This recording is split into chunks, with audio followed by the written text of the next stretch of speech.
पूरा मीटिंग हमारे जो वाला निकाल दो।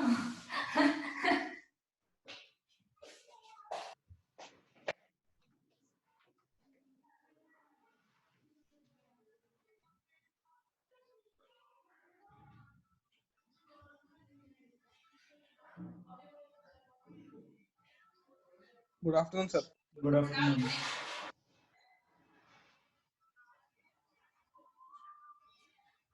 अरे वो दोनों कहाँ रह गए?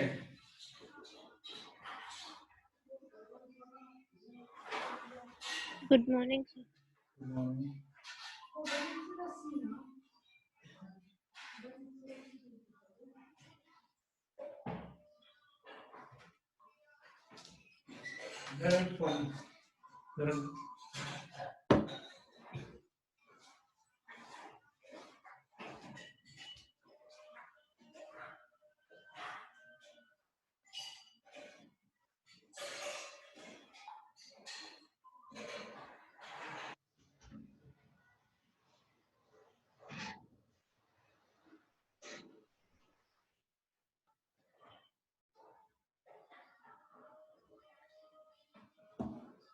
चिराग फोन करके देखिए उन दोनों को।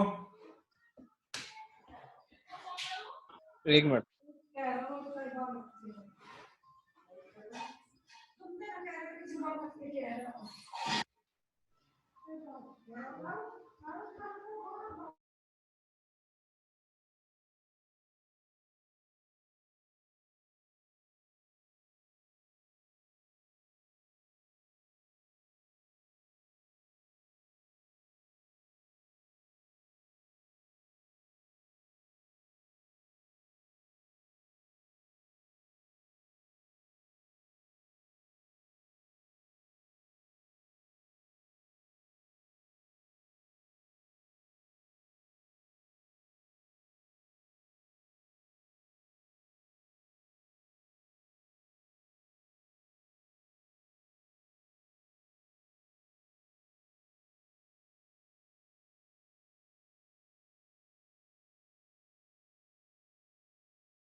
वो ऋषभ कुछ रिप्लाई कर रहा है?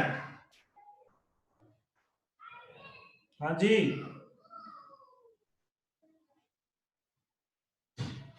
सर कॉल कर रहा हूँ उसको। कर दे, जल्दी कर दे।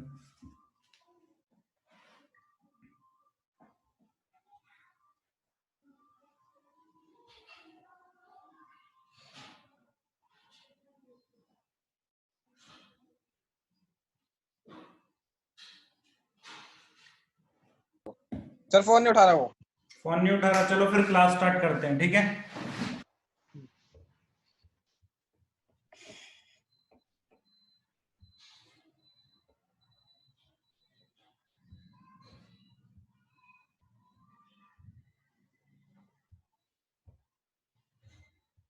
तो उस दिन का समझ में आ गया था? कोई डाउट तो नहीं है उस दिन के में? हाँ जी, बता दीजिए। यस। उस दिन के में कोई डाउट है? नो। नहीं है? No sir. ठीक है, चलो। जिसने जिसने अटेंड नहीं की थी वो अपना देख लेना वहां जाके।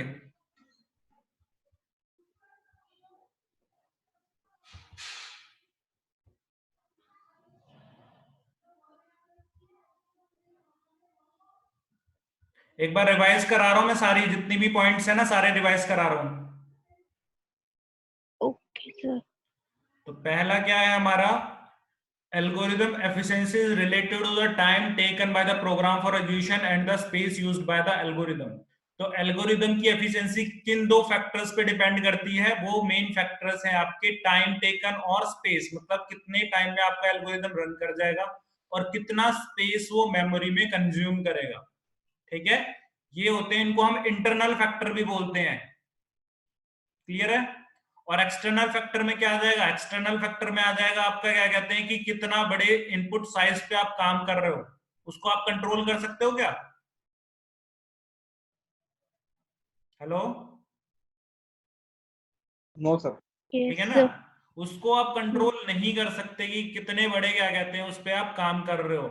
अब हो सकता है कोई छोटे डाटा पे काम करे, हो सकता है कोई दूसरा है वो बड़े लार्ज अमाउंट ऑफ डाटा पे वर्क करे, तो वो एक्सटर्नल फैक्टर में आ जाता है। इसके अलावा आपकी सीपीयू की स्पीड, ये भी एक्सटर्नल फैक्टर है, मतलब हर कोई अलग अलग सीपीयू यूज करता है। इसके अलावा कंपाइलर कौन सा यूज कर रहे हो उस पर भी डिपेंड करता है, ठीक है। तो ये अलग अलग फैक्टर से एक्सटर्नल फैक्टर, इसको आप कंट्रोल नहीं कर सकते। आप किसको कंट्रोल कर सकते हो, सिर्फ इंटरनल फैक्टर को। मींस आप अपने एल्गोरिथम का ऐसा बना सकते हो कि वो कम से कम टाइम में एग्जीक्यूट करे और क्या कहते हैं कम से कम स्पेस ले, ठीक है। तो पहला पॉइंट आ गया समझ में, algorithm efficiency is related to time taken by the program for execution and space used by the algorithm. Clear है ये? Yes, sir. ठीक है।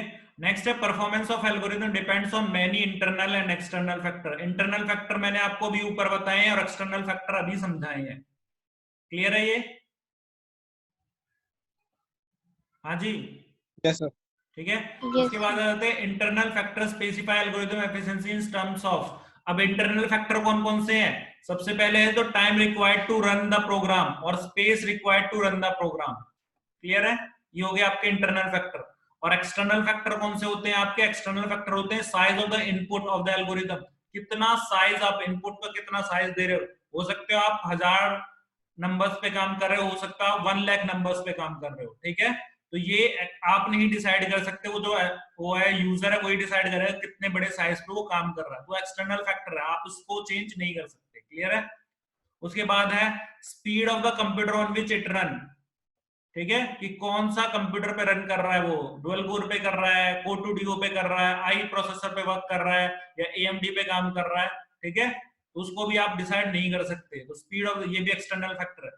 उसके बाद है quality of the compiler. Compiler कौन सा यूज कर रहे हो, पाइचार्म यूज कर रहे हो, स्पाइडर यूज कर रहे हो या आइडियली यूज कर रहे हो, उस पर बहुत डिपेंड करता है कि जो आपका प्रोग्राम है वो कितनी एफिशिएंटली वर्क करेगा, कितनी फास्ट वर्क करेगा, ठीक है।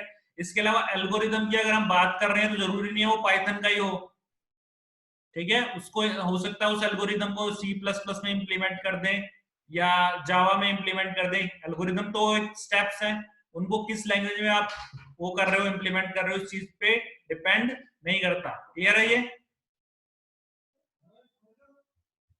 एक मिनट अभी। Yes sir.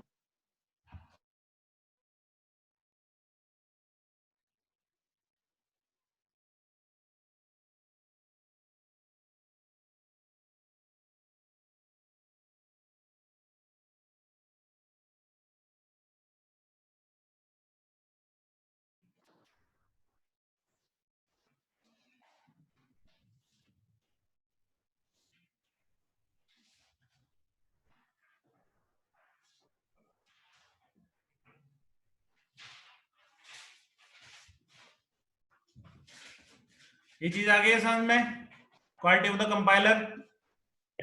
Yes sir. ठीक है। नेक्स्ट है हमारा mainly internal factor control the algorithm efficiency. हम मेनली किस पे फोकस करते हैं? इंटरनल फैक्टर पे, क्योंकि उन्हीं को हम कंट्रोल कर सकते हैं, एक्सटर्नल फैक्टर्स को हम कंट्रोल नहीं कर सकते।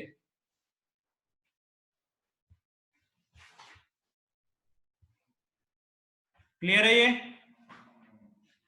यस उसके सर। बाद है ये हो गया हमारा the computational complexity refers to the measure the efficiency of the algorithm, ठीक है।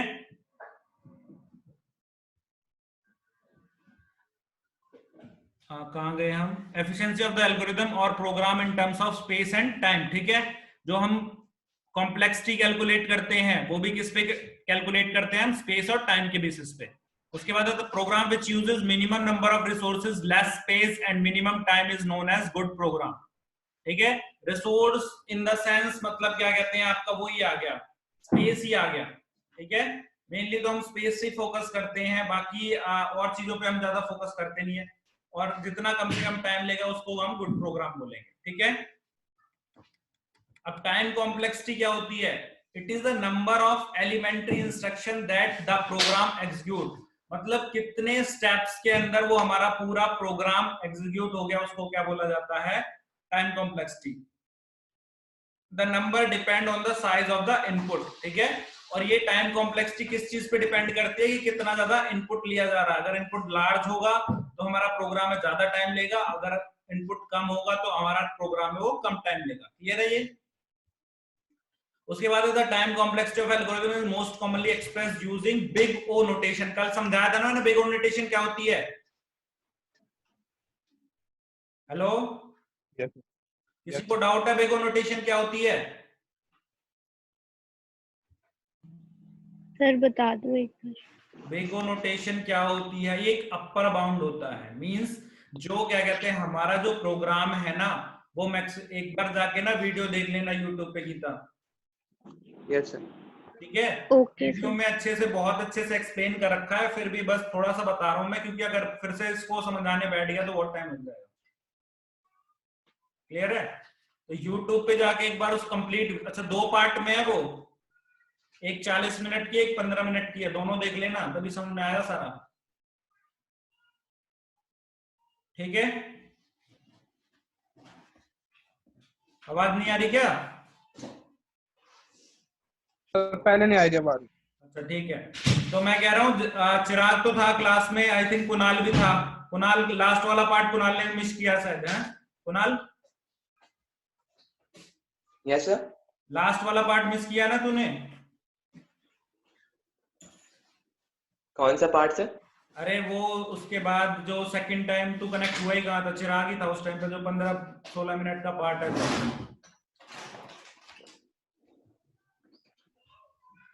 अरे वीडियो का बोल रहा हूँ मैं, पिछला जो सेशन किया था हमने। सर कोई नहीं, वीडियो से देख लेंगे। ठीक है, दोनों पार्ट देख लेना। ये क्लियर है? समझ में आ जाएगा ये। फिर भी ना समझ में आए तो मेरे को बता देना, बता देता हूँ। ये क्या होता है? बिग ओ नोटेशन होती है आपकी अपर बाउंड, मतलब कि मैक्सिमम आपका प्रोग्राम कितना टाइम लेगा, इससे ज्यादा नहीं लेगा। क्लियर है? Yes. ठीक है। उसके बाद है हमारी टाइम कॉम्प्लेक्सिटी ऑफ एल्गोरिथम। हम कौन कौन सी टाइम कॉम्प्लेक्सिटी करते हैं, क्या कहते हैं, मेजर करते हैं। तो हम 3 तरह की टाइम कॉम्प्लेक्सिटी मेजर करते हैं। सबसे पहले तो होता है बेस्ट केस। बेस्ट केस क्या होता है? मतलब जो आपका सबसे अच्छा दिन है, समझ लो, मतलब सब कुछ गुड हो रहा है, सब कुछ बेस्ट हो रहा है, और मतलब सब कुछ आपके अकॉर्डिंग चल रहा है, अकॉर्डिंग टू प्लान। जैसे मैंने एक एग्जांपल दिया था, अगर आप बाइनरी सर्च ऑपरेशन आपने परफॉर्म किया और मिड में ही आपको सर्च एलिमेंट मिल गया, तो ये बेस्ट केस होगा। फर्स्ट टाइम ट्राई किया और फर्स्ट टाइम में आपका काम बन गया, दैट इज बेस्ट केस। आप किसी चीज के लिए अप्लाई करो, जैसे ही आपने अप्लाई किया फर्स्ट टाइम में आपका अटेम्प्ट क्लियर हो जाए, ये क्या है? बेस्ट केस है। आप किसी कंपटीशन एग्जाम में बैठ रहे हो, ठीक है, और आपने फर्स्ट टाइम वो क्या कहते हैं कंपटीशन एग्जाम फेस किया और फर्स्ट टाइम में आपका क्लियर हो गया, ये क्या होगा आपके लिए? बेस्ट केस होगा। ठीक है। इसके बाद होता है एवरेज केस, मतलब मोस्टली लोगों का एवरेज केस ही होता है, पहली में ना दूसरी में तीसरी में कभी निकल जाता है। और वर्स्ट केस क्या होगा? वर्स्ट केस होगा कि मतलब मैक्सिमम अटेम्प्ट, जब बिल्कुल लास्ट अटेम्प्ट बचा था, जब तो करो या मरो की स्थिति आ गई थी, उस टाइम जाके आपका क्लियर हुआ, तो ये क्या होगा आपके लिए? फर्स्ट केस होगा। क्लियर है ना? जैसे कोई एग्जाम है, उस मतलब मैक्सिमम आप 4 टाइम्स दे सकते हो उसका, जैसे आईएएस का एग्जाम होता है, मैक्सिमम 4 टाइम्स दे सकते हो। अब आप जाके आपका 4th केस में जाके क्लियर हुआ है, वो क्या होगा आपका? First case. पहली अटेम्प्ट में निकल गया, बेस्ट केस। एवरेज केस दूसरे या तीसरे अटेम्प्ट में निकला, तो वो आपका एवरेज केस है। क्लियर है? ये चीज आ गई समझ में? Yes, sir. ठीक है। Yes, sir. उसके बाद होती है हमारी 3 times of asymptotic notations mostly used to represent time complexity. अच्छा, आपके जो सिलेबस में है वो सिर्फ बिग ओ है, क्लियर है, पर आगे जब जाके आप उसमें कॉलेज में जब इसको कंप्यूटर साइंस को पढ़ोगे तो वहां पे आपको 6 मिलती हैं। ठीक है, 6 नहीं 5, सॉरी 5 मिलती हैं। एक होती है बिग ओ, एक होती है स्मॉल ओ, एक होती है ओमेगा, और एक होती है स्मॉल ओमेगा, और एक होती है थीटा। थीटा को बोलते हैं हम टाइट बाउंड, बिग ओ को बोलते हैं हम अपर बाउंड, और इसको बोलते हैं हम ओमेगा को लोअर बाउंड। ठीक है, ये पूरा मैथमेटिकल बेस्ड है, इसलिए मैं समझा नहीं रहा हूं, क्या कहते हैं पूरा फंक्शन करके वो आपको समझाना पड़ेगा। क्लियर है? इतना हमें नहीं जाना, अगर कभी खाली टाइम मिला तो मैं समझा दूंगा, बहुत डेप्थ में पढ़ना पड़ेगा इसको, पूरा एल्गोरिथम्स हैं, कुछ मैं वीडियो सजेस्ट कर दूंगा अगर ज्यादा इंटरेस्ट हो तो। क्लियर है? Yes sir. Okay get sir. की वीडियोस मैं शेयर कर दूंगा, जो गेट के अंदर आती है ना, वो मतलब इंजीनियरिंग के बाद गेट का एग्जाम होता है हायर स्टडीज के लिए, तो वहां पे ये सारी चीजें आती हैं। ये बिग ओ क्या होता है, स्मॉल ओ क्या होता है, बिग थीटा क्या होता है, स्मॉल, तो ये तब की बात है, ग्रेजुएशन में जाके डेप्थ में पढ़ लेना, अभी इतनी जरूरत नहीं है, अभी बिग ओ समझ लो बस। क्लियर है? Yes yes sir. ठीक है। और फिर भी अगर किसी को इंटरेस्ट हो तो मेरे को बता देना, मैं एक क्लास लेके समझा दूंगा जब हमारा सिलेबस कंप्लीट हो जाएगा। क्लियर है? Yes sir. ठीक है। तो फिर उसके बाद है हमारा big O notation. Big O notation क्या होता है? हमारा upper bound, the growth rate determines the algorithm performance when the size grow, मतलब कि क्या कहते हैं, साइज कितना ही ग्रो हो जाए, कितनी इनपुट आ जाए, क्या कहते हैं, ये हमारा बता ही देगा। ये अपर बाउंड है, मतलब हाईएस्ट, मतलब कितना हो सकता है, इससे ज्यादा नहीं जाएगा। क्लियर है? वो रिप्रेजेंट करता है हमारा बिग ओ नोटेशन। क्लियर है? और ये एक बार लास्ट क्लास जरूर देख लेना, इससे रिलेट है इसका सारा। उसके बाद है it is the upper bound of an algorithm performance, that is if you say an algorithm takes big O of n square time, that means that the algorithm will carry out the task at most n square steps of an input size n। इसका क्या मतलब है? इसका मतलब ये है कि maximum से मैक्सिमम n स्क्वायर का वो टाइम लेगा किसी भी n इनपुट साइज, मतलब n अगर क्या कहते हैं ये है n का साइज सपोज आपका 100 है, तो मैक्सिमम कितने स्टेप्स लेगा वो? n square means 10,000। क्लियर है ये? तो मैक्सिमम 10,000 स्टेप्स लेगा, इससे ज्यादा वो स्टेप्स नहीं लेगा n साइज के लिए। क्लियर है? तो ये होता है आपका big O. Performance of the algorithm is inversely proportional to the wall clock time. Wall clock time समझाया था ना मैंने। वॉल क्लॉक टाइम मतलब कितना टाइम वो तो लेता जा रहा है, और जितना कम टाइम वो लेगा परफॉर्मेंस एल्गोरिथम की उतनी अच्छी है, जितना ज्यादा टाइम लेगा परफॉर्मेंस उतनी खराब है। क्लियर है ये? Yes sir. नेक्स्ट है हमारा program with a bigger O run slower than programs with smaller O. Bigger और स्मॉलर ओ का क्या मतलब है? मींस आपका बिग ऑफ एन है, वो ज्यादा बड़ा होगा या बिग ऑफ एन स्क्वायर बड़ा होगा? कौन सा ज्यादा टाइम लेगा? एन स्क्वायर ज्यादा बड़ा होगा ना, इसका मतलब एन स्क्वायर ज्यादा टाइम लेगा एज कंपेयर टू एन। अगर कोई आपका जो एल्गोरिदम है उसकी time complexity big of N है, और एक एल्गोरिदम है उसकी टाइम कॉम्प्लेक्सिटी है बिग ऑफ एन स्क्वायर, तो नेचुरल सी बात है कौन सा एल्गोरिदम हमारा ज्यादा फास्ट होगा? जो बिग ऑफ एन है। ठीक है ना? बिग ऑफ एन वाला ज्यादा फास्ट है ना, कम टाइम ले रहा है तो ज्यादा फास्ट है, ज्यादा टाइम ले रहा है इसका मतलब क्या कहते हैं, स्लो है। Yes sir. क्लियर है ये चीज? आगे क्लियर? क्या बोला गया है? Slower the program with smaller O. ये मेरे ख्याल से उल्टा कर दिया ये।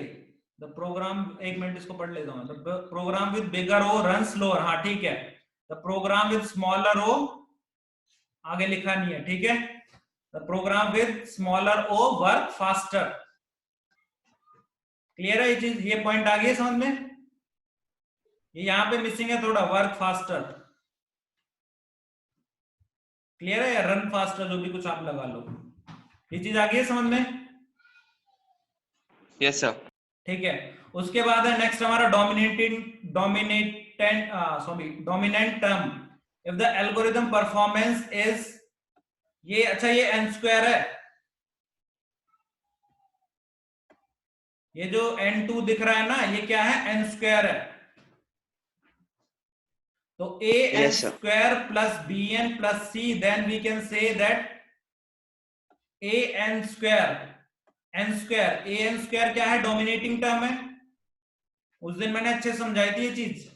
तो n स्क्वायर क्या है? आपकी डोमिनेटिंग टर्म है। n स्क्वायर क्या है? आपकी डोमिनेटिंग टर्म है। अब n स्क्वायर अगर आपकी डोमिनेटिंग टर्म है तो इस टोटल की टाइम कॉम्प्लेक्सिटी कितनी हो जाएगी? Order of n square. ठीक है?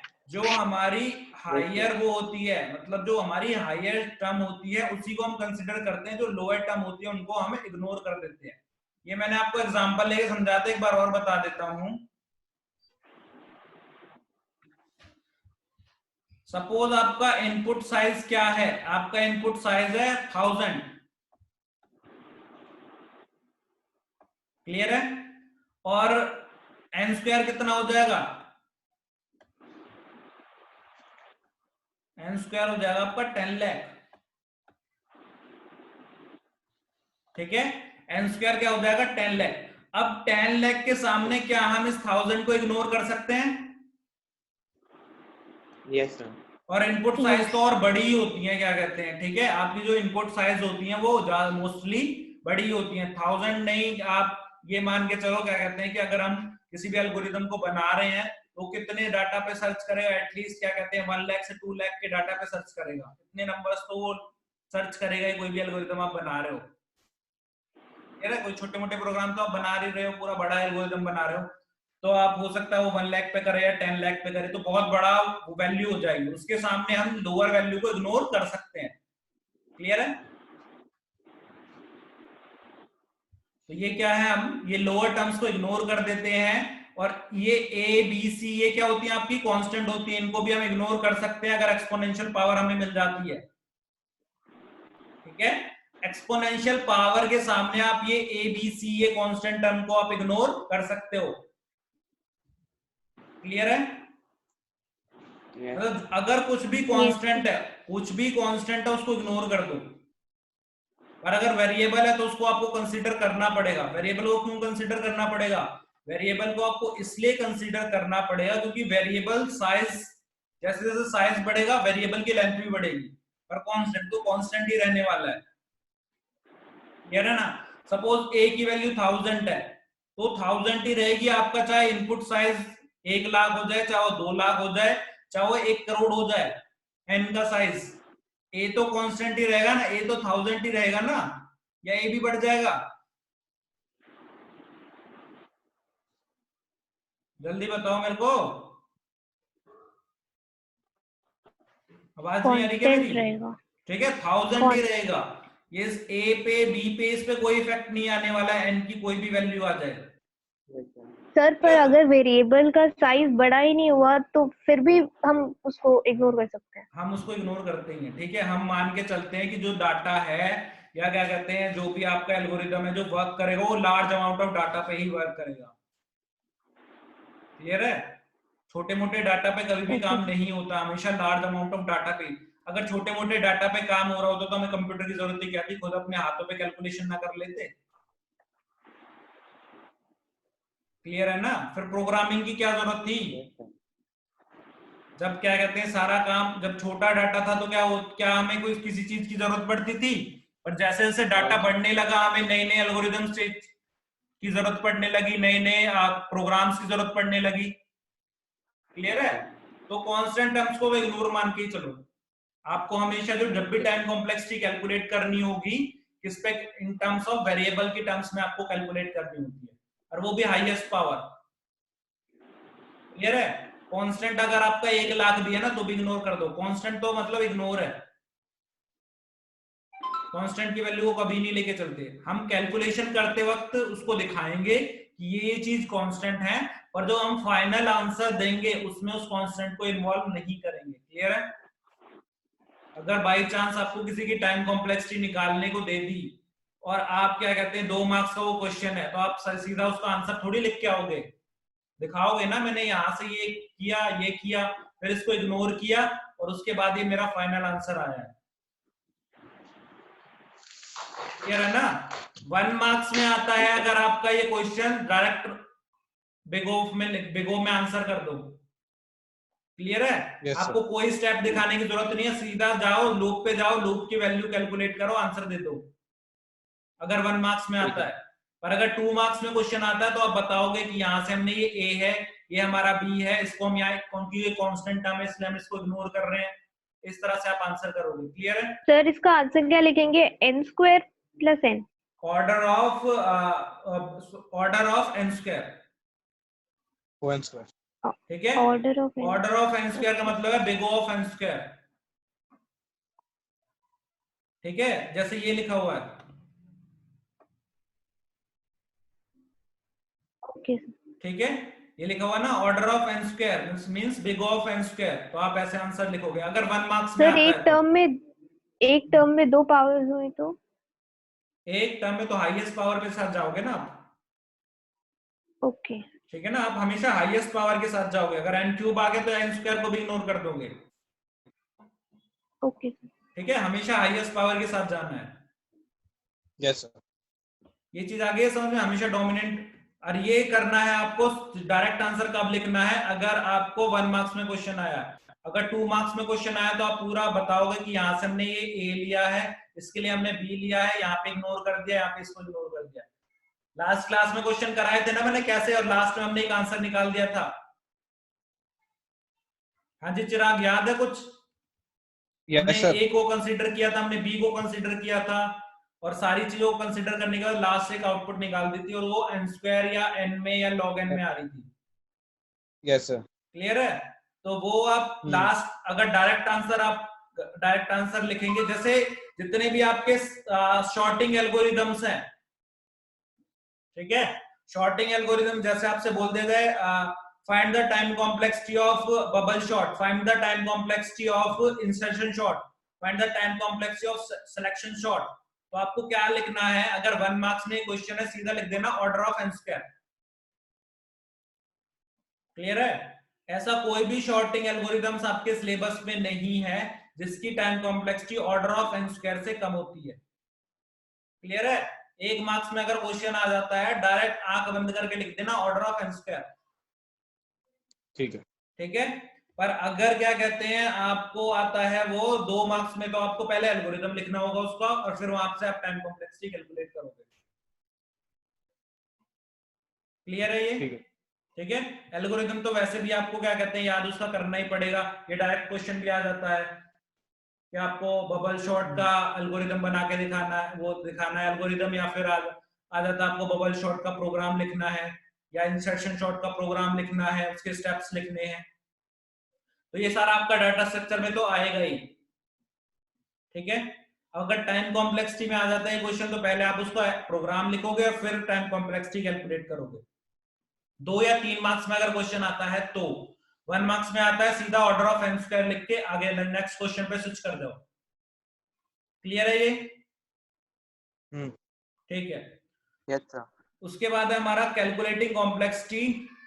Running time of loop is equal to the running time of the statement inside the loop multiplied by the number of iteration. ठीक है, क्या होता है, number of iteration number of iteration को क्या कहते हैं, किससे कर देते हैं, कितनी बार लूप हमारा चलने वाला है। क्लियर है, उससे हमारा टाइम कॉम्प्लेक्सिटी आ जाता है। जैसे ये जैसे लास्ट में एग्जांपल कराया था ना लास्ट क्लास में, सेम ऐसे एग्जांपल है। क्या है, for I in range n, और इसके अंदर इटरेटर क्या है हमारा, ये इटरेटर है हमारा i, पर i की वैल्यू कहां से आ रही है, यहां से आ रही है ना i। Yes, sir. i ये एक बार आई तो एक बार चलेगा, ये i 2 होगा तो ये 2 बार चलेगा, i 3 होगा तो 3 बार चलेगा। क्लियर है? तो मैक्सिमम कितने टाइम चलेगा, n टाइम चलेगा। तो ये चीज कितनी बार चल रही है, n टाइम, और ये खुद क्या है, कांस्टेंट है, ये तो वेरी Yes, नहीं sir. करने वाला ना, ये क्या है, एक कांस्टेंट है। तो क्या करेंगे हम, c इंटू n। अब c इंटू n में क्या बोला था मैंने, c को इग्नोर कर दो। ठीक है, तो क्या हो गया, ये ऑर्डर ऑफ n। क्लियर है? सर m कांस्टेंट है बोला आपने? ये पूरी टर्म ही कांस्टेंट है। ठीक है, ये कोई कांस्टेंट टाइम लेगी ना, एडिशन की तो हो रहा है इसमें, हो क्या रहा है, एडिशन हो रहा है, एडिशन कांस्टेंट टाइम लेगा ना। एडिशन जो ऑपरेशन है वो कांस्टेंट टाइम लेगा ना, डिपेंड किस पे करेगा, अच्छा ये जो जितना टाइम ले रहा है ये इस चीज पे डिपेंड करेगा ना। अगर ये n है, सपोज ये चीज ले रही है आपकी 5 सेकेंड्स, ये चीज प्लस एग्जीक्यूट करने में आपका 5 सेकंड बहुत ज्यादा बोल दिया है, 5 माइक्रो सेकंड मान लो। ठीक है, ये चीज ले रही है आपकी 5 माइक्रो सेकंड, तो ये किस चीज पे डिपेंड करेगी, ये तो 5 माइक्रो सेकंड ही लेगी ना हर बार एग्जीक्यूट करने में, चाहे n 1 हो चाहे n 1 लाख हो, ये तो 5 सेकंड ही लेगी ना हर बार एग्जीक्यूट करने में। Yes, sir. ठीक है, और टोटल कितना हो जाएगा, मतलब 5 10. इंटू में 1 लाख होगा तो 5 इंटू में 1 लाख, और 10. अगर 10 होगा तो 5 इंटू 10। क्लियर है ये? n 5 into n. तो 5 इंटू एन हो गया। तो ये सी क्या हमारा एक कांस्टेंट है, इसको हम इग्नोर कर सकते Yes, हैं। sir. अब इसको इग्नोर करते हैं Yes. तो क्या बच गया हमारा, एन बचा, तो ऑर्डर ऑफ एन। क्लियर है ये टाइम कॉम्प्लेक्सिटी कैसे कैलकुलेट करते हैं लूप्स की? Yes, sir. अब आ जाते हैं हम नेस्टेड लूप्स में। नेस्टेड लूप्स में कैसे होता है, अब ये n टाइम्स तो किसके लिए चलेगा, अंदर वाले लूप के लिए चलेगा, और ये Yes, sir. अंदर वाला लूप कितनी बार चलेगा, ये अंदर वाला लूप भी n टाइम्स चलेगा, तो n इंटू n। क्लियर है ना? ये वाला लूप कितनी बार चलेगा, n टाइम्स, और ये अंदर sir. वाला ये अंदर वाला हर बार इसके लिए कितना चलेगा, n टाइम्स, तो कितना हो गया, n square. Sir time add नहीं होना चाहिए? रुको एक मिनट, मैं बताता हूँ, वैसे समझाता हूँ आपको। Okay sir.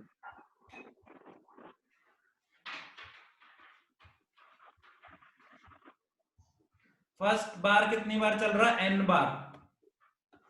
जब बाहर वाले n की वैल्यू 1 थी तो कितनी बार चला, n बार चला। ठीक है, जब बाहर वाले n की वैल्यू होगी 2 तो भी कितनी बार चलेगा, ये n टाइम्स चलेगा। चलेगा नहीं चलेगा, ये बताओ गीता? Yes sir. और जब बाहर वाले वैल्यू की होगा 3 तब भी कितनी बार चलेगा, n टाइम्स। n. और ऐसे ही so on up to n, हर एक के लिए कितनी बार चल रहा है, n टाइम्स चल रहा है। n times. ठीक है, तो क्या हो जाएगा हमारा n plus n into n times.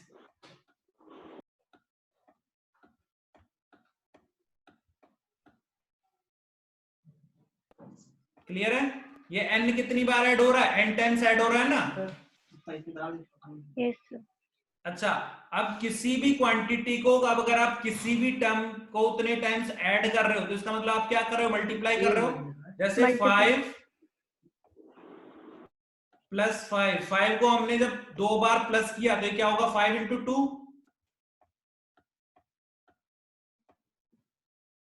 Yes, sir. ठीक है, ऐसे ही n को हमने कितनी बार ऐड किया, n टाइम्स, तो क्या हो जाएगा, n into n। n into n क्या होता है, n स्क्वायर। ये चीज आई समझ में? नहीं, कैसे n स्क्वायर हो रहा है? हाँ जी, ये चीज समझ में आई, n स्क्वायर कैसे हुआ? आ गया सर. ठीक है ना? तो ऐसे हुआ ही n स्क्वायर। कोई मैं अपने खुद के कोई लॉजिक नहीं लगा रहा हूँ, जो मैथमेटिक्स के लॉजिक है वही लगा रहा हूँ।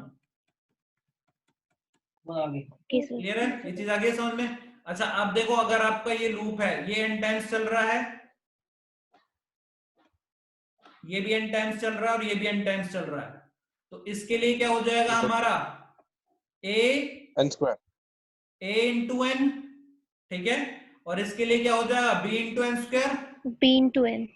ठीक है, और इसके लिए भी कुछ टाइम लेगा, तो किससे डिनोट कर लिया इन्होंने, इसको डिनोट, इस वाले को डिनोट कर दिया C0 से, इस वाले को डिनोट कर दिया C1 से, और इस वाले को किससे डिनोट कर दिया, C2 से। तो C0 plus C1 into n plus C2 into n square. Clear है? अच्छा, अब मैंने क्या बताया था, हम किसको कंसीडर करते हैं, सबसे हाईएस्ट पावर को कंसीडर करते हैं। तो इसका मतलब इसको तो हम इग्नोर कर देंगे, बस ये बचेगा हमारा, यस सर. ये बचेगा ना। अब इसमें से भी हम इस कांस्टेंट टर्म को क्या कर देंगे, रिमूव कर देंगे, तो आंसर क्या हो जाएगा हमारा, order of n square. n square. ठीक है, अच्छा एक बार अटेंडेंस ले लेते हैं।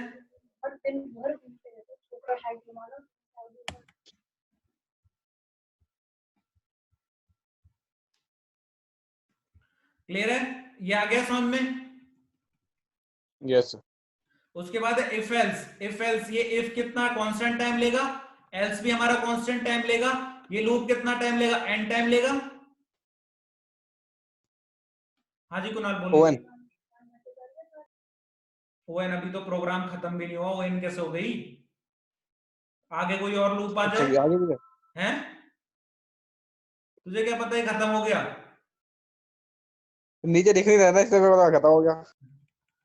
अच्छा चल ठीक है, वो नहीं है तो पहले पूरा क्वेश्चन देख लिया करो। क्लियर है? एक ही लूप दिख रहा है, सीधा ON लगा दो अगर 1 मार्क्स में क्वेश्चन आया, अदरवाइज इस तरह से कैलकुलेट करना पड़ेगा। ठीक है सर। क्लियर है? अगर 1 मार्क्स का क्वेश्चन है सीधा लूप का देखो और लगा दो। क्लियर है? और अगर नहीं 2 मार्क्स में क्वेश्चन है तो इस तरह से कैलकुलेट करना पड़ेगा। क्लियर है ये? हाँ जी, आगे बात समझ में? Yes sir. ठीक है। उसके बाद है हमारी लॉगरिथमिक कॉम्प्लेक्सिटी। लॉग मैंने अच्छे से समझाया था इसको। तो सबसे लोएस्ट कौन सा होता है आपका, जो कांस्टेंट टाइम में कैलकुलेट होता है वो आपका सबसे लोएस्ट है। उसके बाद log n उससे ज्यादा होता है, उससे ज्यादा कौन सा होगा, n, और उससे ज्यादा क्या होगा, n log n, फिर n स्क्वायर, ठीक है, फिर n क्यूब, और इससे ज्यादा ये 2n कहां से आ गया, ये कुछ और होगा, 2n तो नहीं हो सकता, ठीक है, n क्यूब से बड़ा 2n तो हो ही नहीं सकता किसी भी केस में। क्लियर है? ये तो किस में आएगा, इसमें कंसिडर होगा ये तो 2n तो। क्लियर है ये? n क्यूब से बड़ा हो सकता है आपका फैक्टोरियल, ठीक है, n क्यूब से बड़ा हो सकता है आपका फैक्टोरियल। क्लियर है ये? इसको जाता हूँ बिहारी में। सर ये वाला नहीं आया समझ। देखो आपका कोई भी कांस्टेंट है उसको क्या मानते हैं हम, सबसे छोटा मानते हैं। जो कांस्टेंट टाइम में कोई भी अगर एल्गोरिथम सॉल्व हो रहा है तो सबसे कम टाइम में सॉल्व हो रहा है वो, यस सर। ठीक है। कांस्टेंट टाइम को तो हम वैसे भी इग्नोर कर देते हैं, तो कांस्टेंट टाइम को हम ऑर्डर ऑफ 1 मानते हैं, तो ये सबसे छोटा होगा। अच्छा, किसी का भी अगर आप लॉग कैलकुलेट कर रहे हो, कितने भी बड़े से बड़े नंबर का अगर लॉग अप कैलकुलेट करते हो, उससे तो छोटा ही आता है नंबर से। जैसे मैं बोलूं आपको 100 का लॉग कैलकुलेट करना है, लॉग कैसे कैलकुलेट करते हो लास्ट क्लास का देख लेना लेक्चर, ठीक है।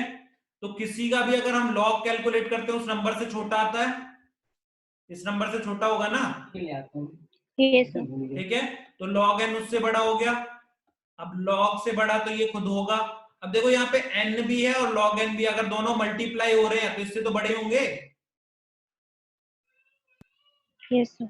ठीक है। अगर log आपका 2 भी है तो भी इससे ग्रेटर है ना, इस वाले से। और n स्क्वायर क्या होगा, n इंटू n। अब n तो यहां से एक n, यहां से हमें एक n मिल गया, और log n से बड़ा तो n होता है, ये तो n स्क्वायर किससे बड़ा हो गया, n log n से बड़ा हो गया, ठीक है। हाँ जी गीता बोलो। Yes sir. और n स्क्वायर से बड़ा n क्यूब होगा या नहीं होगा, होगा। होगा ना, ठीक है। अब Yes. यहाँ पे ये 2n लिखा हुआ है, 2n को हम इसके कंपैरिजन में मानेंगे ना, क्योंकि कांस्टेंट Yes. टर्म को तो हम इग्नोर कर देते हैं। तो मैं कह रहा हूं ये हो ही नहीं सकता कभी भी इससे बड़ा। इसकी जगह क्या लिख लो, फैक्टोरियल लिख लो। जैसे मैं आपसे पूछूं 10 का जो फैक्टोरियल होगा वो 10 के क्यूब से बड़ा होगा या नहीं होगा, और हम तो बहुत बड़े नंबर में काम कर रहे हैं। Yes sir. तो यहाँ पे फैक्टोरियल लिख लेना, ये गलत है। क्लियर है? ओके फिर उसके बाद आपका क्या कहते हैं, एक प्रोग्राम लिख के दिखा रखा है, इसकी टाइम कैलकुलेट कर रखा है, देखो यहाँ पे टाइम ले रखा है। फिर उसी का क्या क्या क्या किया है, एक रिकर्सिव प्रोग्राम लिख दिया है। तो मोस्टली जो आपका रिकर्सिव केस होता है वो लेस टाइम में एग्जीक्यूट हो जाता है as compare to the loop, ठीक है। लूप में बहुत सारी चीजें कंसिडर हो रही होती हैं तो वहां पे थोड़ा टाइम ज्यादा लगता है। इसलिए मैं आपको बता रहा था जो रिकर्जन है उसको प्रेफर किया जाता है ओवर इटरेशन। इटरेशन के कंपैरिजन में हम रिकर्शन को वो करते हैं, फेवर करते हैं। क्लियर है? ये चीज आ गई समझ में, आज की क्लास आ गई समझ में पूरी, Yes sir. ठीक है। तो नेक्स्ट क्लास में हम क्या करेंगे, क्वेश्चंस करेंगे कि किस तरह के क्वेश्चंस यहाँ पे आते हैं, ठीक है सर। ठीक है। आज अगर कुछ ना समझ में आए तो अभी बता दो, एक कुछ सेकंड्स ही बचे हैं तो। सर एक बार रीड करना पड़ेगा सारा। ठीक है, ये पढ़ लो, इसको अच्छे से पढ़ लो, और डाउट ले लेंगे और क्वेश्चंस ले लेंगे अगली क्लास में हम। Okay sir. ठीक है, ये मैं सेंड कर दूंगा ग्रुप पे। Okay sir. चलो ठीक है, फिर एंड करते हैं। Bye. Thank you sir. Okay. Thank you, sir.